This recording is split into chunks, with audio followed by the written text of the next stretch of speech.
उसकी शुरुआत करी और उससे जब एक आध साल में ही ये देखने में आया कि जहां वर्मी कल्चर टेक्नोलॉजी से वर्मी कंपोस्ट खाद बनाई जाती है वहां के किसानों को कोई भी पेस्ट की भी प्रॉब्लम नहीं होती। और यही कॉन्सेप्ट उस दौरान 1994-95 यदि आपको ध्यान हो तो यूरोप के अंदर सबसे पहले जर्मनी के अंदर ऑर्गेनिक एग्रीकल्चर ऐसे कॉन्सेप्ट की शुरुआत हुई। भारत में हम कह सकते हैं कि सबसे पहले शेखावटी के अंदर 1995 में हम लोग इसे शुरुआत कर पाए। मुकेश जी, शुरुआती दौर में ऑर्गेनिक खेती में क्या चुनौतियां सामने आई? देखिए, सबसे पहले दौर के अंदर तो इसका जो मुख्य जो हमें जो इसका बेनिफिट जो दिखाई दिया वो किसानों के संदर्भ में दिखाई दिया। आज भी ये बात लागू हो रही है कि किसान ऑर्गेनिक एग्रीकल्चर क्यों करेगा। किसान के लिए तो ऑर्गेनिक एग्रीकल्चर करने के पीछे सीधा सीधा उसका फायदा ये है कि क्या खेती की लागत सभी किसानों की कम होती है। ये जरूर एक ऐसा प्रश्न है जिसमें हमने ये देखा जितने छोटे किसान हैं, हमारे हिसाब से 5, 7, 10 एकड़ तक जमीन के जो मालिक हैं जिनके पास पूरी सिंचाई की सुविधा भी नहीं है, उन किसानों के खेतों के ऊपर जहां पारिवारिक रूप से खेती होती है, यदि वो ऑर्गेनिक एग्रीकल्चर के मेथड्स अडॉप्ट कर लेते हैं तो उनका जो कैश खर्चा होता है वो करीब करीब जीरो लेवल पे आ जाता है। तो ये बहुत बड़ा इंसेंटिव है उन किसानों के लिए ऑर्गेनिक एग्रीकल्चर अडॉप्ट करने का। मुरारका फाउंडेशन जो है, इसका ऑर्गेनिक खेती में क्या योगदान रहा, कुछ बताना चाहेंगे आप? देखिए, हम लोगों का सबसे बड़ा योगदान, यदि आप ये कहें कि भारत ही नहीं पूरे एशिया रीजन के अंदर कह सकते हैं आज तो हम, कि सबसे पहले हम लोगों ने इसकी टेम्परेट क्लाइमेट के अंदर ऑर्गेनिक एग्रीकल्चर करने की टेक्नोलॉजी डेवलपमेंट का हम लोगों ने काम किया कि जो हमारे यहाँ की टेम्परेट क्लाइमेट जिसको हम कहते हैं भारत जिसमें आता है, उसमें जिस प्रकार की फसलें होती हैं, जिस प्रकार की मिट्टी है, जिस प्रकार की प्रैक्टिसेस हैं, उसमें फर्टिलिटी मैनेजमेंट के क्या इनपुट होने चाहिए, क्या टेक्नोलॉजी होनी चाहिए, और उसमें जो लगाई जाने वाली क्रॉप्स हैं उनको होने वाले जो पेस्ट की जो प्रॉब्लम है उनके कंट्रोल के क्या मेथड्स हो सकते हैं। तो ये एक बहुत बड़ा हम कह सकते हैं कि हम लोगों ने योगदान दिया है इस क्षेत्र में। इसमें सरकार का भी कुछ मिलता है इसके अंदर सहयोग? देखिए, शुरुआती चरण में यदि मैं ये कहूं तो सबसे पहले तो I must give credit to state government. 1994-95 में जब हम पहला प्रयोग करना चाहते थे तो राज्य सरकार ने हमारे को आगे बढ़ के एक मदद का ऑफर दिया कि आप 25,000 हेक्टेयर क्षेत्र में एक एक्सटेंशन और प्राइवेटाइजेशन का ऐसा एक प्रोग्राम शुरू हुआ था। उस लगातार हमें विभिन्न चरणों में स्टेट गवर्नमेंट से और सेंट्रल गवर्नमेंट से विशेष तौर पर डिपार्टमेंट ऑफ बायोटेक्नोलॉजी से हमें इसके ऊपर रिसर्च करने के लिए मदद मिलती रही है। और अब 2006-2007 से हम ये देख रहे हैं कि नेशनल हॉर्टिकल्चर मिशन जो प्रोग्राम बना, उसके तहत अब किसानों को ये कार्य अडॉप्ट करने के लिए, ऑर्गेनिक एग्रीकल्चर करवाने के लिए एक सब्सटेंशियल फाइनेंशियल असिस्टेंस अभी गवर्नमेंट ने अवेलेबल कराई है। हालांकि बहुत छोटे संख्या में हो रहा है ये। इंडिया में तो 5 से 7 एकड़ की जमीन के जो मालिक किसान हैं वो लोग जरूर ऑर्गेनिक एग्रीकल्चर करेंगे और उनके लिए ये बहुत फायदेमंद भी रहेगी। हाँ, बड़े किसान हैं जिनके 50 बीघा, 100 एकड़, 200 एकड़ जमीन है, उनमें से बहुत बड़ी संख्या में शायद पार्लियामेंट में बैठते हैं वो लोग, तो उनके लिए तो ऑर्गेनिक एग्रीकल्चर आज की तारीख में भी जो है they are not favourable towards this, क्योंकि इसमें लेबर का इनपुट बढ़ जाता है और मल्टीपल क्रॉपिंग होती है। उनके लिए तो गेहूं की खेती करना, चावल की खेती करना बहुत माफिक आता है। सरकार की तरफ से सब्सिडी है, सरकार की तरफ से सपोर्ट है, प्राइस मिल जाती है, तो इसलिए वो तो इसके फेवर में नहीं है। लेकिन हाँ, छोटे किसान जरूर इसके अब बहुत बड़ी संख्या में हैं। अगर राजस्थान के परिप्रेक्ष्य में अगर बातचीत करें तो ऑर्गेनिक खेती का क्या भविष्य नजर आता है आपको? देखिए, राजस्थान के अंदर चूंकि हमने सबसे पहले शुरुआत करी और राजस्थान में आज की तारीख में करीब 19 जिलों में 70,000 किसान ऐसे हैं जो कि आज ऑर्गेनिक एग्रीकल्चर हमसे जुड़ के कर रहे हैं। कुल ऑर्गेनिक एग्रीकल्चर करने वाले किसानों की संख्या शायद 2 लाख के करीब होगी। तो राजस्थान की एक बहुत नंबर 1 है पूरे देश में। हालांकि राज्य सरकार इस बात को क्लेम नहीं करती है तो इसलिए अन्य राज्यों का नाम आ जाता है।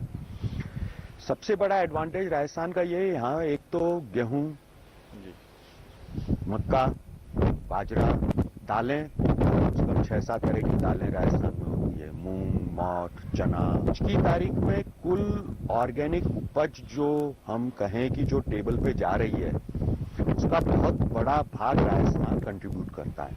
50 लाख किसान तो ऐसे जरूर आने वाले वर्षों में होंगे जो कि ऑर्गेनिक एग्रीकल्चर करना शुरू करेंगे और उनके द्वारा उपजाई हुई जो फसलें होंगी वो लोगों की टेबल पे पहुंचेंगी। एक बात आती है गुप्ता साहब कि जब जो ऑर्गेनिक जो खाद अपन डालते हैं उससे कम उपज होती है और जो रासायनिक जो पेस्टिसाइड्स वाली डालती है उससे ज़्यादा उपज होती है, यही सोच करके शायद किसान ज़्यादा उसका यूज करते हैं क्या? नहीं, देखिए ये तो वैज्ञानिकों द्वारा फैलाया हुआ भ्रम है।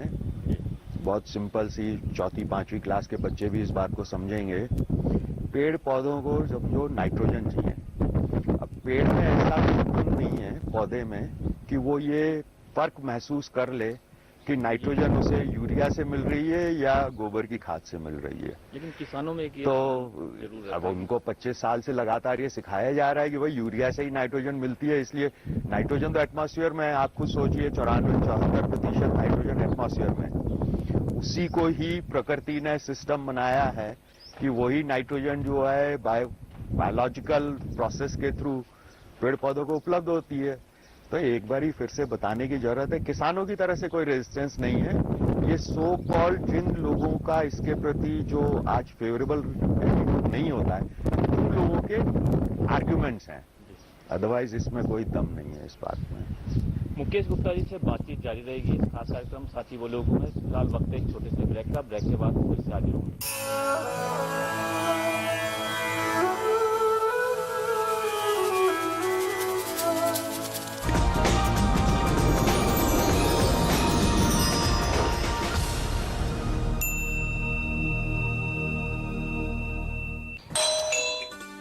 अरे व्यास जी, क्या बात है आज सुबह सुबह? वो क्या है जैन साहब, घर में पानी खत्म हो गया था। 2-4 बाल्टी पानी मिल सकता है क्या? 2-4 क्यों, 10 बाल्टी पानी लो ना, ले जाइए। धन्यवाद जैन साहब।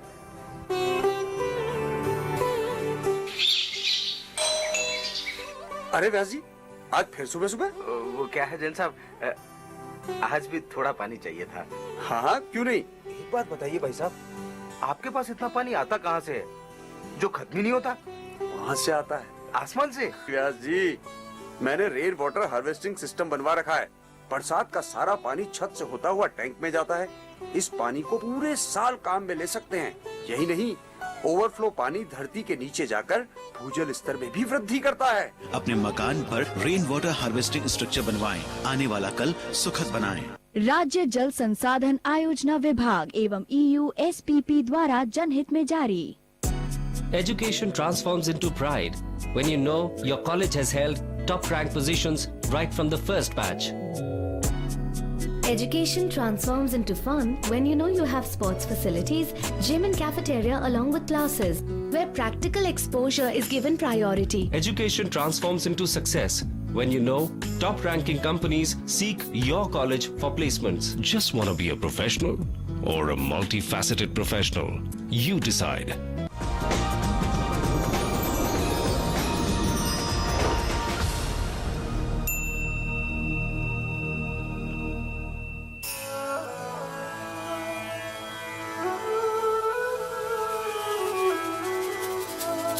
साथी बोले हुकुम के इस खास कार्यक्रम में हम बातचीत कर रहे हैं मुरारका फाउंडेशन के कार्यकारी निदेशक है मुकेश गुप्ता। गुप्ता जी, हम पूछना चाहेंगे कि जो जैविक खेती जो आप लोग करते हैं, जो ऑर्गेनिक फार्मिंग है, इसको राजस्थान के अंदर और भारत के अंदर कितने लोग अभी अपना रहे हैं, कितने किस्में, कुछ डाटा जैसे हों? देखिए, अगर हम किसानों की संख्या की बात करें जो कि एक सर्टिफिकेशन सिस्टम से जो जुड़े हुए हैं, तो करीब 7.5 लाख किसान तो सर्टिफाइड हैं और करीब 5.5 लाख किसान ऐसे हैं जो कि अभी सर्टिफिकेशन के प्रोसेस में हैं। ऑर्गेनिक एग्रीकल्चर को, किसी भी एग्रीकल्चर को जिसमें केमिकल यूज नहीं होता, उसको ऑर्गेनिक एग्रीकल्चर मार्केट के पॉइंट ऑफ व्यू से नहीं कहा जाता। मार्केट के पॉइंट ऑफ व्यू से उसी को ऑर्गेनिक एग्रीकल्चर कहा जाता है जो कि सर्टिफाइड होती है।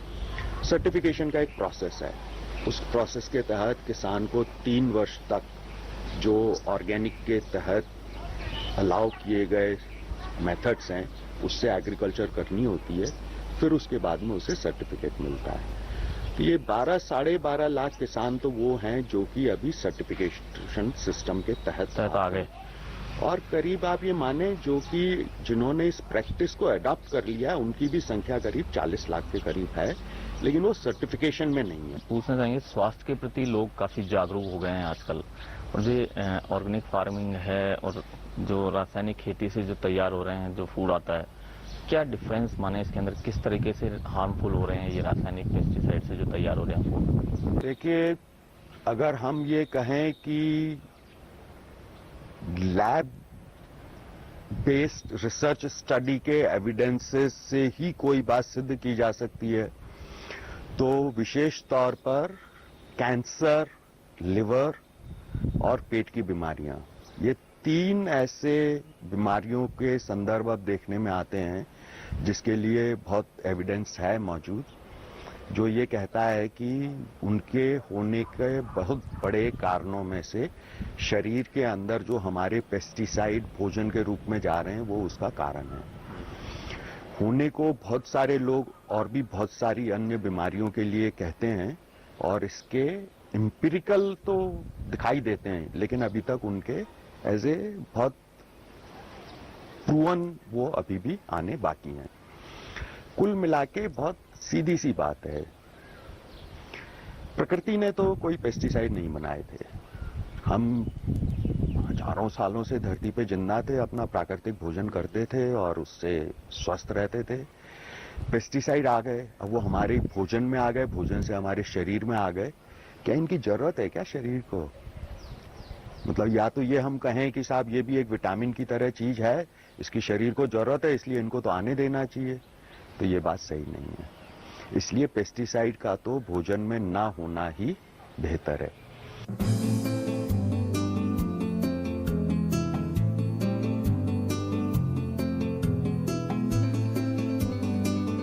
अब आप बहस करना चाहें तो करते रहिए कि नहीं इससे होता है कैंसर, इससे नहीं होता है, लेकिन सीधा सा सवाल है क्या पेस्टिसाइड की जरूरत है शरीर को? तो हमारा मानना है कि पेस्टिसाइड की शरीर को तो जरूरत नहीं है।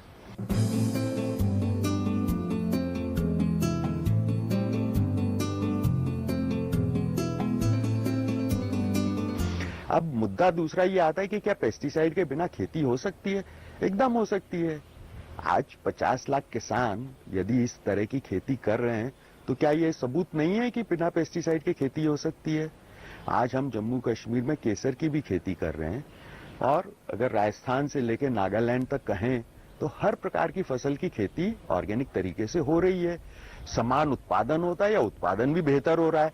तो इसका मतलब पेस्टिसाइड की जरूरत को जबरदस्ती थोपना, ये तो जरूर किसी न किसी का वेस्टेड इंटरेस्ट ही हो सकता है, नहीं तो कोई ऐसी जरूरत नहीं है।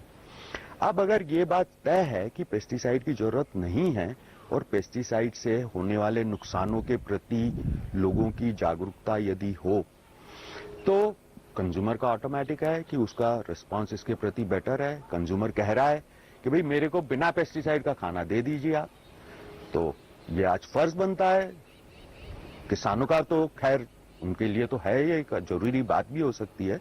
सरकार का भी फर्ज बनता है, दूसरी अन्य कंपनियों का भी फर्ज बनता है कि वो अब लोगों तक उस प्रकार की उपज को लाने की व्यवस्था करें। तो कोई किसान अगर चाहता है कि मैं पेस्टिसाइड से हट करके अब ऑर्गेनिक फार्मिंग से जुड़ना चाहता हूँ, तो क्या तुरंत इससे जुड़ सकता है? कोई टाइम पीरियड कुछ ऐसा रहता है? उसकी तैयारी किस तरीके से कर सकता है वो, क्या उसका एक रहता है? देखिए, ऑर्गेनिक एग्रीकल्चर का जो इस समय जो नियम है उसके तहत किसान को एक बारी तो सिद्धांतिक तौर पर यह तय करना होगा कि हाँ मुझे ऑर्गेनिक एग्रीकल्चर करनी है। उसके बाद में उसे ये जानकारी होना जरूरी है कि ऑर्गेनिक एग्रीकल्चर करने के लिए उनको किन नियमों का पालन करना होगा, और उन नियमों की पालना 3 वर्ष करने के बाद उसको सर्टिफिकेट मिलता है। तो ये 3 वर्ष का तो समय उसको देना ही होगा, जिससे कि वो ये बता सके कि हाँ मैं ऑर्गेनिक नियमों के तहत ही खेती करता हूँ। लेकिन नुकसान वाली जो बात हम कर रहे थे, नुकसान के अंदर बताया जाता है कि जो यूज में जो आ रहा है पेस्टिसाइड्स, तो उसमें से कुछ ही परसेंट शायद फसलों के लिए काम आता है, बाकी सारा ही बॉडी के अंदर इतना ऑब्जर्व हो रहा है। वो तो देखिए, अगर आप पेस्टिसाइड की नहीं फर्टिलाइजर की भी यदि बात करें, अब हम यूरिया का उदाहरण ले सकता हूं मैं। यूरिया में बोलते हैं 48% यूरिया होता है, 24% उसके अंदर नाइट्रोजन होती है। उसमें से जो पौधों के लिए जो उपलब्ध होता है वो तो 6-7% ही होता है, बाकी सारा पर्यावरण में ही जा रहा है। वो या तो हवा में उड़ जाती है नाइट्रोजन, या जमीन में नाइट्रेट या नाइट्राइट बन जाती है, जो कि पानी के तहत फिर वापस हमारे शरीर में आती है, जो हमें फिर नुकसान पहुंचाती है। ठीक इसी प्रकार पेस्टिसाइड्स का है। पेस्टिसाइड्स का तो एक मिनिस्क्यूल यानी 0.00001% भी शायद कीड़े मारने के काम नहीं आता है, बाकी तो सारा हमारे शरीर में जाता है या पर्यावरण में रहता है। पर्यावरण में रहेगा, मिट्टी में रहेगा तो दोबारा नई फसल के साथ आ जाएगा, और यदि वो बह के चले गया तो पानी के साथ में जल स्रोतों में मिल जाता है, वो फिर हमारे शरीर में आता है। तो पेस्टिसाइड तो बहुत कम एक्चुअल में काम में आता है। वर्मिंग कंपोस्ट की बात करें तो आप शायद मुरारका फाउंडेशन सबसे लार्जेस्ट स्केल के अंदर इसके अंदर काम कर रहा है, इसके बारे में कुछ बताएंगे कि दर्शकों तक ये बात पहुंच सके? देखिए, वर्मी कंपोस्ट तो बहुत एक साधारण और सिंपल तकनीक के रूप में सामने आई थी 1994-95 में। किसान के खेत के ऊपर फसलों का कचरा होता है, और जो पशुपालन करते हैं उनके पास पशुपालन होता है। ऑर्गेनिक एग्रीकल्चर का एक मैं आपको थोड़ा सा फार्मूला यदि समझाऊं, 1 एकड़ खेती करने वाले किसान के पास में यदि एक दूध देने वाला पशु हो तो उसका सारा रिसाइकलिंग का सिस्टम सेटअप हो जाता है। यानी इतना खेत में कचरा निकलता है फसलों का जो पशु को खिलाया जा सकता है। पशुओं से जो गोबर निकलता है उससे वर्मी कंपोस्ट बनाई जा सकती है। उस वर्मी कंपोस्ट का खेत में दोबारा से उपयोग किया जा सकता है। एक ये करीब ये समझिए कि आप पेड़ के नीचे भी यदि आपने गोबर को कतारों में लगा देते हैं, उसमें नमी जरूर मेंटेन करनी पड़ती है, और 3-4 प्रजाति के ऐसे केचुए हैं, उनमें से किसी भी प्रजाति का केचुआ यदि आप उसमें रखेंगे उस गोबर के ढेर में, तो वो उसे खाता है, और जो उसकी जो एक्सक्रीटा निकलती है उसे वर्मी कंपोस्ट कहते हैं। अब ताकत के रूप में यदि मैं बहुत साधारण उदाहरण से समझाना चाहूं तो यदि हम कहें कि गोबर में 100 में से 10 पॉइंट की ताकत होती है, उसकी जो आज आमतौर पर गोबर से खाद बनाई जाती है उससे उसकी ताकत समझिए 30 पॉइंट तक पहुंच जाती है। वर्मी कंपोस्ट में उसी गोबर से जब वर्मी कंपोस्ट बन जाएगी तो उसकी ताकत 80 पॉइंट तक पहुंच जाएगी, यानी 7-8 गुना हमने उसी गोबर की ताकत को बढ़ा दिया। तो वो जमीन को उतनी जरूरत होती है। तो ये बहुत आसान तरीका है किसानों के लिए ऑर्गेनिक एग्रीकल्चर करने का। साथी बोलों के इस खास कार्यक्रम में मुकेश गुप्ता जी से बातचीत जारी रहेगी। फिलहाल वक्त एक छोटे से ब्रेक का, ब्रेक के बाद फिर से हाजिर होंगे।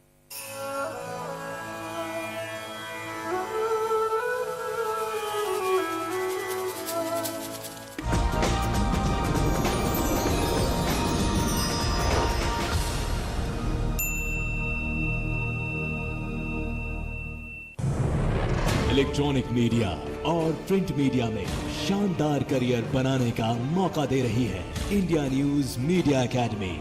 मेधावी छात्रों को हमारे आज समाज अखबार के 22 एडिशंस और इंडिया न्यूज के 6 न्यूज चैनलों में जॉब की गारंटी। सभी छात्रों को 100% इंटर्नशिप, प्रोफेशनल माहौल में hands on experience, practical training और संपूर्ण ज्ञान के साथ आप कर सकते हैं उज्जवल भविष्य की कामना। INMA में आप इन 7 कोर्सेज में एडमिशन ले सकते हैं।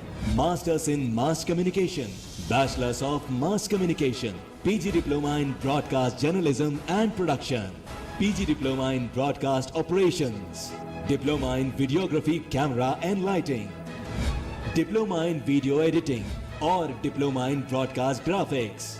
इन सभी कोर्सेज में 100% इंटर्नशिप और प्लेसमेंट की गारंटी भी। Admission has already started, limited seats apply now. ज्यादा जानकारी के लिए संपर्क करें 9990141014, 9990777477 पर, या फिर आप लॉग ऑन करें www.indianewsacademy.com पर। आप हमें info@indianewsacademy.com पर ईमेल भी कर सकते हैं।